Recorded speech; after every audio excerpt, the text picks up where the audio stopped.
Good morning, everybody. It's Danny and Wanda back from Deepsouth Homestead. We're back over at Pecan Grove.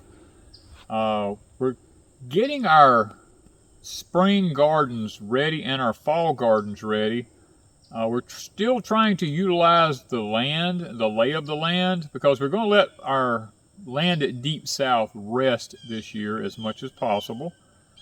And over here, you know, we had the corn planted all out here behind this deer fencing here, and we had some of our other gardening in there and everything. Well, the plan is this year is to go ahead and take those blueberry bushes up out of here during the dead of winter, transplant them somewhere else on the property, so that when I lime all this, I'm not going to be hurting the blueberry bushes because they need an acidic soil.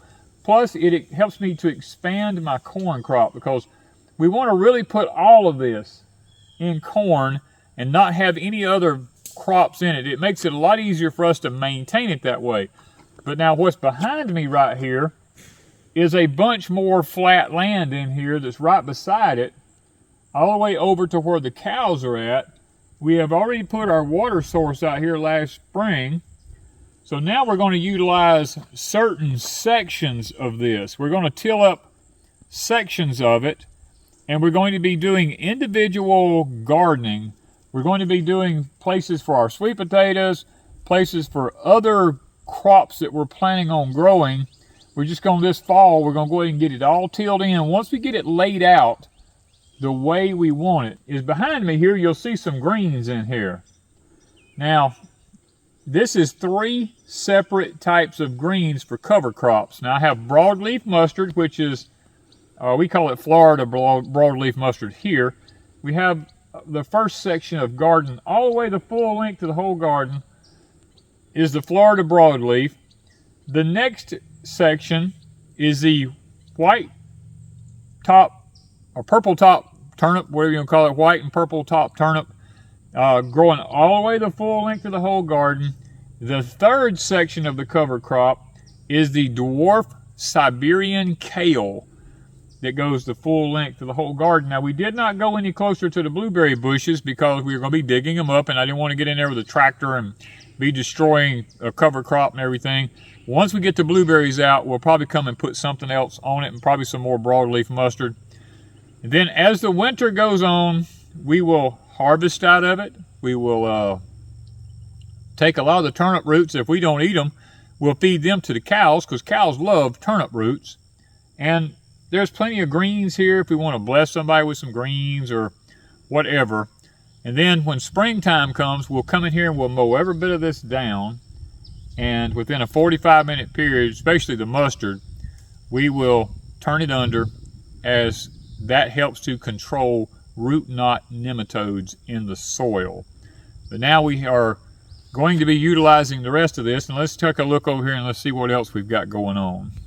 Okay, this section right here that I just bush hogged and I tilled it was where we had the Musaki number 29 sweet potatoes. Now, they did really, really good compared to the fact that we did nothing to them. I mean, they done fantastic.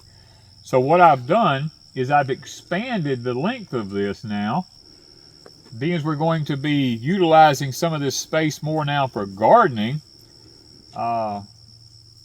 We're going to be planting, well, what we're doing is we're getting this ready for onions. Now, I did not amend the soil. I did not do anything right now, because this is new ground. This past spring, we had a track hoe come in here and clean all this up. And there's roots and there's grass and there's all this kind of stuff. So what we're doing right now is we're just tilling it. That way, after we till it, we can come back and we can get the roots out. The grass will die because we're going into winter. And the mid-November, we will be getting ready to amend it and put our onions in the ground. Before I get started here, one of the things I want to do, Wanda and I had told y'all on the video where we showed the soil test kit in the containers that we were going to bless someone with some soil test kits. Well, we have chosen 4 people from that video where we did the soil test at, to bless them with a soil test kit. Now, when I call your name out, you have 24 hours. Now, from the time this video hits the air, 24 hours later, if I don't have your information emailed to me at deepsouthhomestead@gmail.com, then I will choose another person. Okay, that's how we can't sit around and wait. We have to do this in a timely fashion. And plus, it just goes to prove if you watch our videos or not. Okay, the first person is going to be Tammy Crawford, 1221. Tammy Crawford, 1221, gets the first soil test kit. The second one goes to Lou, just Lou. The third one goes to Dwight Whittington, 3682. Dwight Whittington, 3682.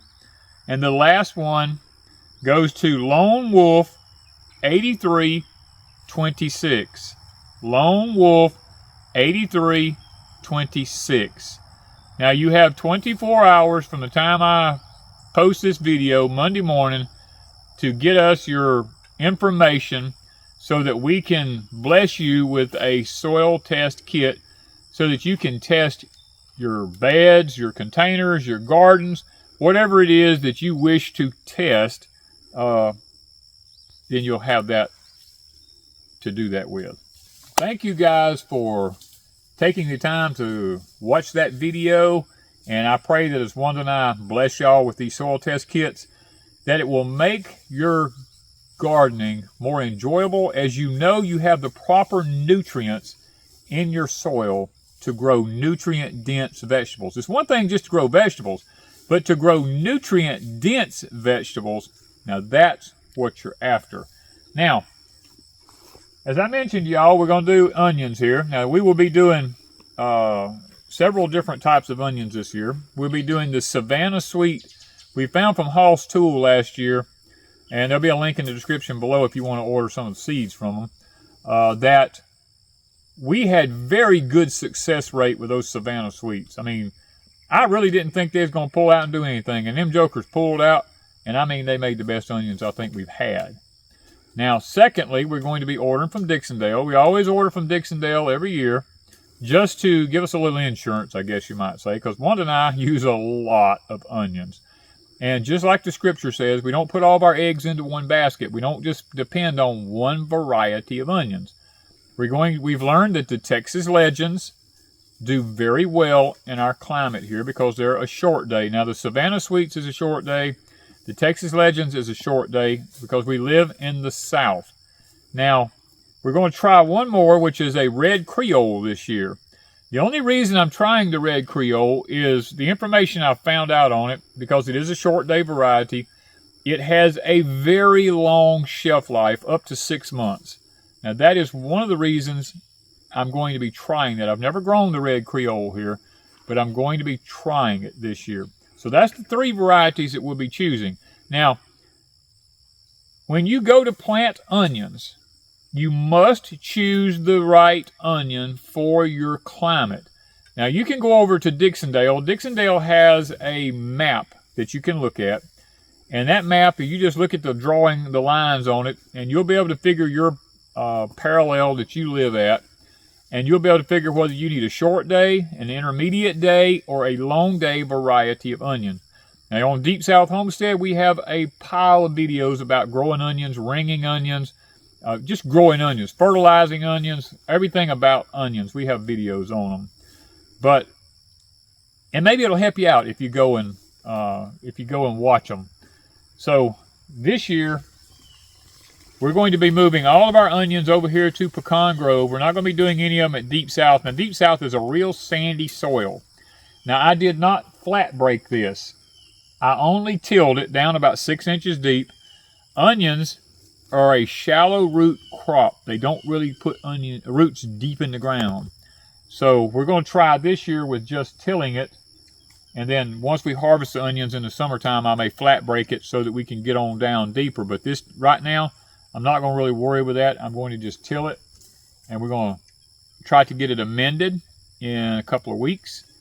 And then we're going to try to see if we can't get our Dixondale onions in here and get those rascals in the ground in our southern zone here where we're at. So guys, remember, those of you who we called your names out, make sure you get back to us within 24 hours. And guys, all I can tell you is let's start growing some food because we're going to need it. Thank you guys from Deep South Homestead.